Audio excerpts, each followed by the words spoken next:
Hey, good morning, everyone. It's Reed here, and it's a lovely, wonderful morning. I'm out here watering all the garden, getting everything going and set for the day so the plants don't go, ah! And since it's so nice and enjoyable, we got a nice cool breeze going across over here, I thought it'd be great. How about I sit out here, make a video for all of you, talk about some stuff on my mind, and get something done, right? Now, if you like the video and stuff like that, please leave me a thumbs up, and if you're new to the channel and stuff like that and you find this kind of interesting, subscribe, hang around. I talk about all sorts of stuff and I'll be happy to discuss things with you guys. And for you that actually like what I put out, what I make, stuff like that, you could share my videos, share the channel, try to encourage other people to subscribe. Be a super big help. YouTube's been trying to test my patience as much as they can and are basically just torturing me. They're like, oh, you made it to 800. Well, guess what? We're going to make you suffer. Oh, you made it to 900. You're really gonna love this. Yeah, I got a big rant coming on that eventually and stuff. And I want to shout out one of my other good people here on YouTube that's hung around, watched stuff since about I've been around, and that is The Ungrateful Peasant. Go check him out up there, link in the description. Talks about all sorts of stuff. Talks about weapons, why you need to bring up your skills to actually use a 1911 effectively. Because they don't suck, you do. That was a funny video. I need to go back and finish leaving a comment on it and go through the channel some more. But he's good. And he asked me a nice video about, hey, what can I do to get solar on him? I said, I'll make you something. And so I was putting together a good list and everything like that. And I'm like, you know what? I'm going to make him a video. I'm going to show him how to do this. So it's coming. Don't worry, my friend. Keep an eye out for it. Be here soon. And I'll send you the paper list too. But for everyone else, the list and everything, what we're doing and what we're putting together, that'll show up in about 2 videos from now, I think. Hopefully. Unless something weird happens. You never know. Things happen, strange things.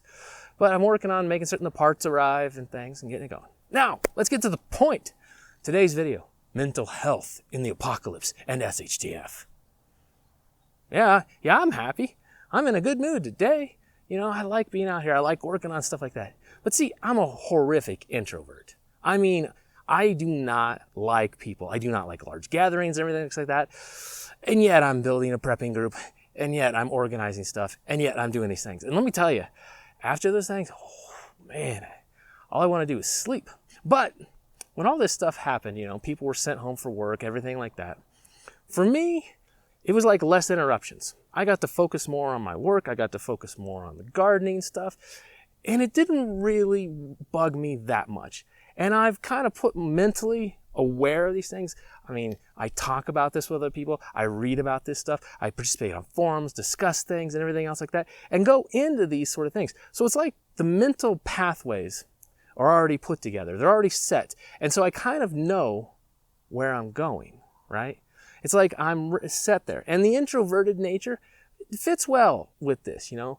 I have my, Lee's around and such like that. I have other people I talk with all the time. I've got my friends, Anthony. You can go check him out. I'll put a link there. He does a great job and stuff like that. And, then there's the master of all things tactical and everything else going on. Steve at Corsair Trainers. Go check him out. And links are in the description. They've put up with all my griping and we share all sorts of crap. And, for me, the mental toll hasn't been too bad. But Lee, she's had a tough time with all this. See, whenever we'd start and sit down and talk about SHTF, all the stuff going wrong and all this stuff, it really got to her. So she's fine with me planning for this, looking into this, digging into all these things, thinking about it, discussing all this stuff. But she doesn't want to talk about that. She's like, you tell me what to do, you tell me what we got to do, and that's good. Digging into the details, all the scenarios on it, really sets her off. She has a tough time with that sort of thing. And so she's kind of had an idea what's going on, but she hates change like crazy. And she's a bit of an introvert and all that, but having so much of her social circle cut off, so when she's at the office and all that, she barely sees anyone. It's like a ghost town. Other people, all sorts crazy, going nuts, not things. She's had a heck of a time. Many of the times, she just sits down, tries to read, tries to do something else, and then her mind just starts going crazy. And before it knows it, she's just freaking out and turning into a ball of tears. And we got to work on that, get her settled and everything like that. It's taken a real toll on her. And this event this whole event, this is SHTF Light. SHTF Light. And then there's people I know that they have no prepping, stuff like that. They don't even think about this stuff. To them, they're like, this could never happen in the U.S. territory. They're one of them that believe this will never happen. The U.S. is completely immune from anything bad happening to it. Oh boy. I got one friend. She's deep into the sticks. At least she's got her parents with her and stuff because she's helping take care of them and all that. She's kind of hunkered down with them.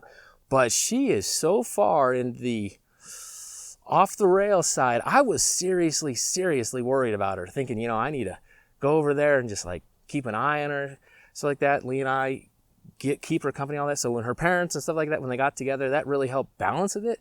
But it was bad, really concerned. And then there's all the social media and pictures and all that stuff like that of people just absolutely losing it. I mean, and the mental toll is surprising to me. I mean, there's a bunch of things like that I've been watching. As strange and kind of funny as it is the people that were speeding, right? And the things kept getting higher, guy busted for 160 on the highway. Person busted for 180. Then it topped 200. Yeah, you can tell the cabin fever, the stir crazy, and this is crap. They're taking everything from me, all my livelihood, my way to do everything like that, and they're just eating me alive. Yeah, I can see these people are just coming apart. You see a lot of the stuff posted on social media, the tweets and all this other stuff, and wow, yeah, people were not prepared for this at all. And the other thing, it really shows the bias people had that crazy bad things cannot happen in America. They were totally convinced of it, that crazy bad things cannot happen in America. And so once they got the shock to the normalcy bias, once they finally realized, wait, this is really happening, it started to set in with them. And then they went, the far side of, oh my gosh, I'm going to get this disease. I'm going to die. It's the end of the world. Of course, the mainstream media has not helped in that. They're like giant propaganda machines selling fear, fear, fear, fear, fear. And if you think some of the other channels on YouTube are fear porn, look at the mainstream media right now. Holy cow, we're talking prime fear porn. Selling everything, Trump, this is his fault. He caused all this, and he's going to let you die. You're going to rot in the hospitals, and you're all going to die. Oi! And they're boxing people in mentally, pushing them into these corners, and they're making them think that there's no way out, isolating them mentally. And honestly, it reminds me of brainwashing. Yeah, we're going to go a little off the rails on this one a little bit, but brainwashing. If you want to control someone, if you want to manage how they think and stuff like that, a couple techniques to do it. Isolation. Yeah, we got isolation going on. You make it so they can't communicate with friends, family, and it's very hard to do so. Oh yeah, we got that going on, those mandates. You can't go to other houses that are not your family, can't visit people and other stuff like that. What else? Oh, you make it so that everything is horrible and horrific, and you could only count on some group, some guy, or something that has the solution to save you. You can't do it yourself. You gotta rely on these. Yeah, there's a few pieces in there that really fit that scenario. And it's like they're pushing that and pushing the fear, the isolation, and everything else, and breeding this terror. And, I do kind of wonder why. But let's focus back on mental health. And I think that a lot of the discussion we do in the prepping groups, a lot of things we go on about, everything we're discussing and how we dig into things, what if this happens? What if that happens? That old rule we talk about in gunfights and other things of violence, of action, and when you're facing immediate threats, that you default to your training. I'm really discovering that sort of really applies to prepping and when you're talking disasters. If the only thing you've planned in your disaster and your scenarios for prepping and like that is your bug out bag, you're going to default to your bug out bag. If you've got nothing, well, you're going to default to the government's got to help me, the government's got to help me, the government's got to help me. And you have no idea what to do. Yeah, pretty bad, right? Not helpful. Not helpful at all.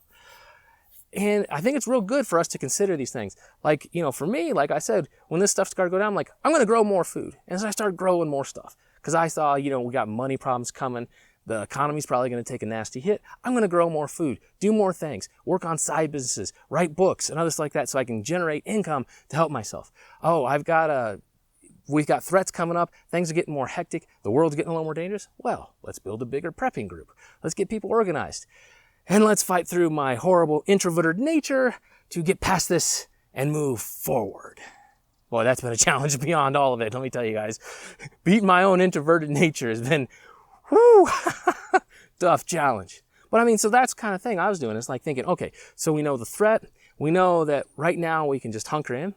We have food, we have water supplies, and all that. If things go absolutely crazy and it turns out super deadly and all that, we can shut everything down. We can isolate and just let it burn out, and we'll be okay. You know, we can grow stuff. We can get things going. We have well. We're good. I've got lots of options. I've thought about these, considered them in all sorts of different ways. But other people, they don't have anything.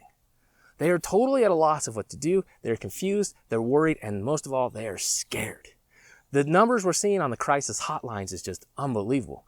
The people calling in for saying they are panicked about the future and everything else, through the roof. The posts on social media and everything else that we can see are just, well, they just stink. They're bad, real bad. And it really saddens me that it shows that America's ability to be so self-reliant, to, be able to depend on ourselves and stuff like that, is so far removed. And the other thing that's bugged me is how few people are turning towards neighbors and their communities for support.